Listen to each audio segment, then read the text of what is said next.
आरक्षणाच्या बद्दल आपल्यालाही सगळ्यांना माहिती आहे की स्वतः राज्याच्या प्रमुखांनी शिवाजी महाराजांची शपथ शिवाजी आपल्या दसऱ्याच्या वेळेस घेतली, विजयादशमीच्या वेळेस, आणि त्याच्यानंतर संपूर्ण सरकार त्याच्यामध्ये कामाला लागलं, यंत्रणा कामाला लागली.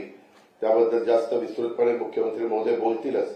परंतु एकदा याच्यातून मार्ग काढण्याचा प्रयत्न केल्यानंतर व्यक्ती कुणीही जरी असली, प्रत्येकाला संविधानाने लोकशाही पद्धतीनं म्हणणं मांडण्याचा अधिकार दिलेला आहे, आंदोलन करण्याचा अधिकार दिलेला आहे, त्याबद्दल दुमत असण्याचं काही कारण नाही.